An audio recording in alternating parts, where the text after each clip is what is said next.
നിങ്ങൾക്ക് എൻജോയ് ചെയ്യാം. എന്താന്ന് മനസ്സിലായോ? ഇന്ന് ഓയോ റൂംസ് കേട്ടില്ല? ഓയോ റൂംസ് അവർക്ക് എത്ര ഹോട്ടൽ ഉണ്ടെന്ന് അറിയാം? അറിയോ? ഒറ്റ ഹോട്ടലില്ല. ഇന്ന് സമ്പന്നരുടെ പട്ടികയിൽ ഇടം പിടിച്ചവരാണ്. എയർബിഎൻബി വേൾഡിൽ റിസോർട്ട് മാർക്കറ്റ് കമ്പനിയാണ്. അവരും വേൾഡ് കോടീശ്വരന്മാരെ പട്ടികയിൽ ഇടം പിടിച്ചു. സ്വിഗ്ഗി, സൊമാറ്റോ ഒറ്റ റെസ്റ്റോറന്റ് ഇല്ല. ഊബർ. അപ്പൊ ഇതൊക്കെ എന്താണ്? ബ്രെയിനാണ്. അപ്പൊ ഇതേപോലെ തന്നെ ഈ റിസോർട്ട് പ്രത്യേകത, ഇതിലേക്ക് താമസിക്കാൻ വരുന്നവർക്കുള്ള അക്കോമഡേഷൻ നമ്മൾ പുറത്തു കൊടുക്കുന്നില്ല, നമ്മൾ തന്നെയാണ് ചെയ്യാൻ വേണ്ടി പോകണം. ക്ലിയർ ആയല്ലോ? അപ്പൊ ഇതെന്ത് ചെയ്യാം? നിങ്ങൾക്ക് എത്ര വേണമെങ്കിലും 150 ഒന്നുണ്ട്, 150 ഇൻറ്റു 365 ഇൻറ്റു 20,000 രൂപയുടെ പാസഞ്ചർ റേറ്റ് ഒരു ദിവസം താമസിക്കാം. അതായത് 109 കോടിയുടെ ബിസിനസ് നിങ്ങൾ ഒറ്റയ്ക്ക് ചെയ്യാം ഒരു മാസം, ഒരു വർഷത്തിൽ, അല്ലേ? അപ്പൊ ഇതും നമുക്കിവിടെ ഒരു ഫ്രാഞ്ചൈസി പാർട്ണറായാൽ നമുക്ക് എൻജോയ് ചെയ്യാം. The next integrated farming. Okay, integrated farming എന്താ?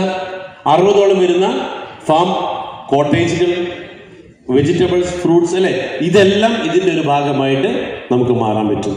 Then biomedical waste management. ഇതും എന്താ? പ്രധാനമന്ത്രി പ്രസിഡന്റ് ആയിട്ടുള്ള ഈ ഒരു പ്രൊജക്ടിന്റെ ഭാഗമാണ് നിങ്ങൾക്ക് പറയാൻ സാധിക്കും. ഓക്കെ, ദ നെക്സ്റ്റ് ആദ്യത്തെ ടൗൺഷിപ്പ് ഇവിടെ വരാൻ പോകുന്നു, അതിന്റെ ഒരു ഭാഗവാക്കാവാം. കോഴിക്കോട് വരാൻ പോകുന്ന ഫ്ലാറ്റ് സമുച്ചയം, ദെൻ കാക്കനാട് വരുന്ന സ്കൂൾ. അപ്പൊ എന്താ പറ്റിയ? ജസ്മെന്റ് ഇന്റർനാഷണൽ നമ്മുടെ ഫ്രാഞ്ചൈസി എടുക്കുമ്പോൾ എന്താ കിട്ടി, അല്ലേ? ഇതിന്റെ എല്ലാം ഒരു പാർട്ണറായിട്ട് നിങ്ങൾ മാറുന്നു. ഓക്കെ, ശരി, ഒക്കെ സംഭവിച്ചു. എങ്കിൽ ഇതിൽ ഞങ്ങളുടെ റോൾ എന്താണ്? എന്താ? വേ ഫോർവേഡ്, വിച്ച് ഈസ് എങ്ങനെയാണ് എനിക്ക് ഇതിന്ന് ഏത് വഴിയിലൂടെയാണ് എനിക്ക് 2 കോടി രൂപ ഏൺ ചെയ്യാൻ പറ്റണം. ഓക്കെ, അപ്പൊ നമ്മുടെ ഫിനിഷിംഗ് പോയിന്റിലേക്ക് നമ്മൾ എത്താണ്. അപ്പൊ ഒന്ന് ഏഴത്തെ എ എന്ന് പറഞ്ഞു. എ എന്താണ്? 2 കോടി രൂപ, അല്ലെ? ആറെന്താ?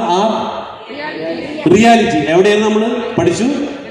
വെന്റിലേറ്റർ. ഓക്കെ, അടുത്ത ആറെന്താ? റിഫ്ലക്ഷൻ. എന്തിനാ?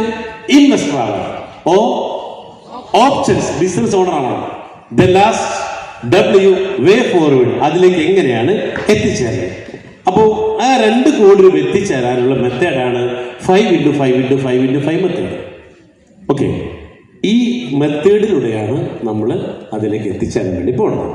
അപ്പൊ അതിൽ പറയുന്നത് 5 പാർട്ട്നേഴ്സിലൂടെ